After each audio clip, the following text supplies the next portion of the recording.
Sir क्या कहेंगे, श्रीकांत कामूर्ति ये कोकण पदवीधर मतदार संघ में खड़े हैं। आपके तरफ से जनता के लिए और जो पदवीधर लोग हैं उन्हें क्या अपील करेंगे? कोकण पदवीधर मतदार संघ का ये चुनाव अभी 26 जून को होने वाला है। इस चुनाव में सिर्फ ग्रेजुएट लड़के जो भी फैकल्टी के हैं वो मतदाता है। मैं अपने सभी मतदाता को अपील करूंगा कि श्रीकांत सिद्धेश्वर कामूर्ति जो मेरा बड़ा लड़का है, आज गए 15 साल से वो सामाजिक क्षेत्र में काम कर रहा है और पूरे उनके पीछे राजकीय वारसा मेरे वजह से उनके पीछे है।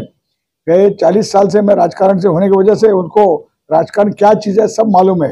मैं हमारे पदवीधर मतदाताओं को यही अपील करूंगा कि श्रीकांत जो आज इंडिपेंडेंट होकर खड़ा है, उसको कोई पार्टी का सपोर्ट नहीं, लेकिन फिर भी वो एक होनहार लड़का है। तो मैं लोगों से यही अपील करूंगा कि आप उसको एक चांस देकर विधान परिषद में आपका नुमाइंदा करके भेजे, ताकि भिवंडी की समस्या उन्होंने जो ये जो निकाला है अपना मैनिफेस्टो, वो उसका अमल करने का वो पूरा कोशिश करेगा, ऐसा मैं आशा करता हूँ। और ठाणे जिला के रायगढ़, रत्नागिरी, पालघर, वाड़ा सभी जिले के मैं मतदाताओं को, पदवीधर मतदाताओं को अपील करूंगा कि आप अपना जो कीमती वोट है, क्योंकि ये एजुकेटेड वोट है, एजुकेटेड आदमी को ही जाना चाहिए कि जो अपना काम कर सके। आपने देखा है गए 2 टर्म में, मतलब 6-6 12 साल में जो अपना डावखरे निरंजन चुन के गया, केवल वो एक बड़े बाप का बेटा था, लेकिन उसने कुछ भी नहीं किया। आज खाली आने का, वोट बटोरने का, निकल जाने का, वो हिसाब से उसने काम किया और अभी तीसरी बार भी वो खड़ा है। तो आप लोग बदलाव चाहिए, क्योंकि बार बार एक ही को देने के बाद उसका वैल्यू नहीं रहता है। तो कोई नया होनहार लड़का अगर आपके सामने है तो आप लोग उसको जरूर वोट देकर श्रीकांत सिद्धेश्वर कामूर्ति जो जिनका 13 नंबर पे नाम है, उनके सामने एक अखड़ा डालकर वोट देकर उन्हें कामयाब बनाए। अभी जिन्हें आपने सुना ये थे श्रीकांत सिद्धेश्वर कामूर्ति के पिता सिद्धेश्वर कामूर्ति। सिद्धेश्वर कामूर्ति भिवंडी शहर में 6 बार नगर सेवक और 1 बार का ऑप्शन, यानी करीब 35 साल का राजनीतिक तजर्बा भी है, सियासी तजर्बा भी है। नमस्कार, आदाब। आइए बात करते हैं पदवीधर इलेक्शन की। पदवीधर इलेक्शन मतलब ग्रेजुएट लोगों का एक इलेक्शन होता है, जिसमें ग्रेजुएट लोग ही, भले फील्ड में वो कहीं भी काम कर रहे हों, डॉक्टर हों, एडवोकेट्स हों, टीचर हों या इस तरह की दूसरी फील्ड में मौजूद हों, ये लोग इस पदवीधर इलेक्शन में अपना मतदान करते हैं। शहर के मशहूर मारूफ नेता सिद्धेश्वर कामूर्ति के पुत्र श्रीकांत सिद्धेश्वर कामूर्ति भी इस बार पदवीधर इलेक्शन में उम्मीदवार है। अपने कार्यालय में उन्होंने एक पत्रकार परिषद लेकर पत्रकारों को अपने मुद्दे बताए जनता के लिए। बहरहाल आइए सुनते हैं इस संबंध में उन्होंने क्या कहा और अपने जो मुद्दे बताए वो कितने काम के हैं, सुनने जैसे हैं। आइए सुनते हैं श्रीकांत सिद्धेश्वर कामूर्ति को, जो एमएलसी के लिए उम्मीदवार हैं, जो पदवीधर इलेक्शन के उम्मीदवार हैं। मैं खान फखर आलम। आगे उनके पुत्र श्रीकांत सिद्धेश्वर कामूर्ति जो पदवीधर इलेक्शन के उम्मीदवार हैं, उनको भी आप सुनेंगे। सर क्या कहेंगे, आप कोकण पदवीधर मतदार संघ के चुनाव में अपक्ष से खड़े हुए हैं, आपका एजेंडा क्या है और आप किन किन मुद्दों को लेकर खड़े हैं? मैं श्रीकांत सिद्धेश्वर कामूर्ति, रहने वाला भिवंडी जिला ठाणे। आने वाले 26 जून 2024 को जो कोकण पदवीधर मतदार संघ का इलेक्शन हो रहा है, उसमें मैं अपक्ष उम्मीदवार के रूप से आपके सामने आ रहा हूं। यहाँ पर पदवीधर के समस्या, शिक्षक के समस्या और वकील के समस्या, विद्यार्थियों के समस्या आज तक इनको अभी तक सुलझाया नहीं गया है। जिसको 12 साल से हमने आज चुन के दिया है, उन्होंने कोई भी डेवलपमेंट नहीं किया है। इसीलिए आपने बड़े बड़े पार्टियों पे आप लोगों ने भरोसा तो कर लिया है। एक बार आप मुझ पे इंडिपेंडेंट कैंडिडेट पे भरोसा करके देखिए। मुझ में एक काम करने का जज्बा है जो कि मैं आपके सामने दिखलाना चाहता हूं। तो आने वाले 26 तारीख को मेरे नाम के आगे नंबर 1 ऐसा लिखकर मुझे भारी मतों से विजयी बनाए, ये मैं आपके लिए अपील करता हूं आपके सामने। आपका एजेंडा क्या क्या है और किन किन मुद्दों को लेकर आप इस चुनावी मैदान में उतरे हैं? जैसे कि आप जानते हैं, ये इलेक्शन पदवीधर लोगों का है। पदवीधर में एडवोकेट्स आते हैं, टीचर्स आते हैं और जैसे आम पब्लिक भी आती है। तो एडवोकेट्स भाइयों के लिए मैं चाहता हूं कि वकील संरक्षण कायदा आना चाहिए और उसके लिए मैं विधान परिषद में मुद्दा भी उठाना चाहता हूं।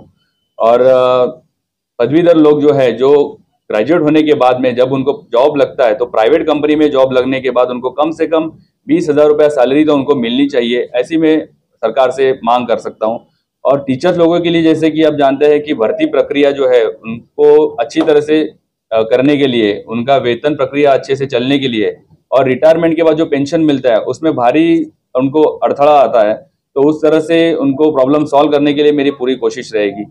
और यूपीएससी एमपीएससी विद्यार्थियों के लिए भी मुफ्त क्लास शुरू करने की मैं यहाँ पे सरकार से मांग करने वाला हूँ और मेरी तरफ से भी हर तालुका में उनके लिए मुफ्त क्लासेस शुरू करने की मेरी कोशिश जारी रहेगी।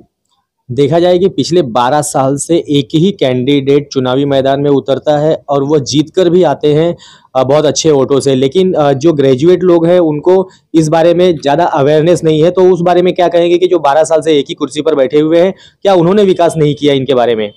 ये पदवीधर लोगों को जरूर, आपने सही बात कही है, उनको अवेयरनेस नहीं है। ये अवेयरनेस करना भी उनका काम है, सरकार का काम है।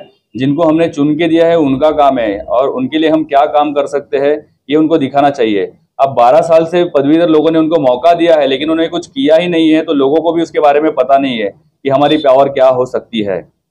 तो मेरी आगे भी मांग यही रहेगी, जैसे वकील लोग हैं उनके लिए भी अलग से मतदार संघ होना चाहिए, उनके लिए भी अलग वकील आमदार करके विधान परिषद में उनका आवाज उठाने वाला होना चाहिए। शिक्षक लोगों के लिए महामंडल की स्थापना होनी चाहिए, ऐसी मेरी मांग रहेगी। और जैसे कि आप जानते हैं मुंबई गोवा का जो रोड है वो अभी तक पूरा नहीं हो पाया, तो उसे जल्द से जल्द पूरा करने की मैं कोशिश करूंगा। देखा जाए कि जनरल पब्लिक के अंदर भी बहुत लोग ग्रेजुएट हैं, पदवीधर हैं, उनके लिए आपके पास क्या एजेंडा है, आपके लिए आपके पास क्या प्लानिंग है? जनरल पब्लिक जो होती है पदवीधर होने के बाद में उनको जॉब के लिए बहुत सर्च करना पड़ता है, तो हमारे आजू बाजू में प्राइवेट कंपनियां हैं जिनके पास नौकरियां होकर उपलब्ध होती है, तो उनको मैं अप्रोच करूंगा कंपनियों को कि हमारे फ्रेश ग्रेजुएट जो मेरे कोंकण विभाग के, जो रायगढ़, रत्नागिरी, पालघर, सिंधुदुर्ग और ठाणे जिला से बिलोंग करते हैं, उनको नौकरी की संधि मिले। और जैसा कि आप जानते हैं यहाँ पे एमआईडीसी में कोरोना के बाद और उससे पहले काफी बिजनेस जो बंद पड़े हैं उनको अच्छी तरह से चालू करना चाहिए, उसके लिए मेरी कोशिश रहेगी, सरकार से मांग रहेगी। देखा जाए कि आप प्रॉपर भिवंडी के रहिवासी हैं, तो भिवंडी शहर की कई समस्याएं हैं, क्या कोंकण विभाग में भिवंडी शहर भी आता है और वहाँ की क्या समस्याओं को आप अगर देखेंगे, अगर आप जीत कर आते हैं तो? जी, कोंकण में भिवंडी का शहर का समावेश अवश्य है और यहाँ पे सबसे बड़ी समस्या, विकट समस्या जिसे हम बोलते हैं टोरेंट पावर की, सब लोग उससे परेशान है। टोरेंट पावर हालांकि 2027 तक हटेगी नहीं, लेकिन मेरी कोशिश ये रहेगी कि 2027 में जब रिन्यूअल का टाइम आएगा तो उसके अल्टरनेटिव ऑप्शन में जो सस्ती बिजली और अच्छी सर्विस दे उसको यहाँ पे टोरेंट के उसके टोरेंट की जगह पे लाने की कोशिश रहेगी। और दूसरा प्रॉब्लम यह है कि यहाँ पे ट्रैफिक का बहुत बड़ा मसला है। जो भी हमारे पदवीधर मुंबई में जॉब करते हैं या फिर कोई वकील हमारा कोर्ट जाने की कोशिश करता है तो उसे 2 से ढाई घंटे 3 घंटे लगते ट्रैफिक की वजह से, तो वो रोड का दुरुस्तीकरण जल्द से जल्द होना चाहिए, उसके लिए मेरी मांग और कोशिश पूरी रहेगी। जनता से अपनी तरफ से क्या अपील करना चाहिए और किस प्रकार की अपील करेंगे, क्योंकि बहुत सी पदवीधर की जो वोटिंग है वो खारिज की जाती है, तो उन्हें किस प्रकार की वोटिंग करनी है, वोटिंग प्रक्रिया क्या है, उस बारे में बताइए। वोटिंग प्रक्रिया ये रहेगी कि यहाँ पे ईवीएम मशीन नहीं रहेगा, यहाँ पे पोलिंग सेंटर में अपने को बैलेट पेपर दिया जाएगा। उस बैलेट के ऊपर मेरा नाम 13 नंबर पे है, 13 नंबर पे श्रीकांत सिद्धेश्वर कामूर्ति, ये मेरा नाम के आगे अपने को एक लिखना है, सरल एक लाइन खींचना सीधा, तो उसके अलावा वहाँ पे कुछ मार्किंग नहीं करना है। काफी लोग क्या करते हैं, उसमें कोई टिक मार्क करता है, कोई क्रॉस करता है, तो उससे वो इनवैलिड हो जाता है। तो मेरे सारे पदवीधर मतदारों से ये अपील है कि आप सिर्फ मेरे नाम के सामने एक आंकड़ा लिखे और अपना जो वोट है, बैलेट पेपर है, उसको अच्छे से फोल्ड करके उसे पेटी के अंदर डाल दे ताकि अपना वोट वैलिड रहे। आपने अब तक कहाँ कहाँ चुनाव प्रचार किया हुआ है और किन किन लोगों के बीच में गए हैं? मैं अभी तक पालघर, वाड़ा यहाँ पे प्रचार कर चुका हूँ और अपने भिवंडी में भी काफी स्कूलों को मैंने विजिट दिया है, वकील संगठना को मिला हूँ उनसे और उनका अच्छा खासा पाठिंबा मुझे मिला है, क्योंकि वो जानते हैं मैं पिछले 15 साल से सामाजिक सेवा कर रहा हूँ, लोगों के लिए अलग अलग काम करने की कोशिश कर रहा हूँ, तो उन्हें पता है कि ये आगे चल के कुछ हमारे लिए भी अच्छा विकास का काम करेगा। हमने देख लिया, बीजेपी पार्टी को हमने वोट करके देख लिया, 2 टर्म उनको देकर देख लिया, लेकिन अब हम लोग पार्टी लेवल पे काम नहीं कर सकते। हम कोई अच्छे कैंडिडेट को आगे लाना चाहते हैं, पढ़े लिखे कैंडिडेट को आगे लाना चाहते हैं, ऐसी उनकी भावना यहाँ पे मुझे दिखाई दी। उन्होंने मुझे मौका दिया, तब जाके मैं यहाँ पे इलेक्शन में लड़ रहा हूँ। फिर एक बार मैं जनता से, हमें पदवीधर मतदारों से अपील करता हूँ कि मेरे नाम के आगे 26 तारीख को 1 नंबर लिखकर मुझे भारी मतों से विजयी बनाए और आपका दोस्त बनाए। आपका हक का दोस्त मैं बनना चाहता हूं और आपके लिए कोई भी काम करने के लिए हमेशा तत्पर रहना चाहता हूं। मुझे सेवा का मौका दीजिए और यहीं पे मैं आपके लिए यही अपील कर सकता हूँ। धन्यवाद। और आज 19 जून को मैं जो काम जाहिरनामा यहाँ पे दाखिल कर रहा हूँ, जाहिर कर रहा हूँ, यहाँ पे मैं चुनकर आने के बाद में क्या क्या काम करने वाला हूँ, इसके अंदर मैं पूरी इंफॉर्मेशन दी है।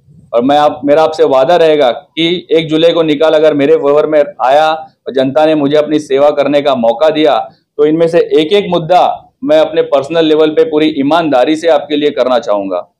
ये जाहिरनामा आज मैं आपके सामने प्रेजेंट कर रहा हूँ।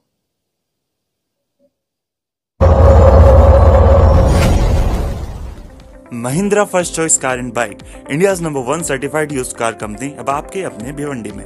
यहाँ मिलेगी wide range of used cars के साथ 2 साल तक की warranty, roadside assistant kit, certified cars, 220+ check points, easy loan paperwork के साथ और डिस्काउंट और surprise gifts up to 99,000 discount, amazing exchange offer, assured gift या ब्रांडेड गिटार, इजी फाइनेंस कीजिए। कहाँ मिलेगी यूज कार में वारंटी प्लस इतने सारे गिफ्ट? तो अगर आप खरीदना चाहते हैं या एक्सचेंज करना चाहते हैं तो आ जाइए भगवान अपार्टमेंट, अपोजिट शंकर डाइंग, अंजुरपाटा। और जानकारी के लिए आप हमें कॉल कर सकते हैं नीचे दिए गए नंबर्स पर। धन्यवाद।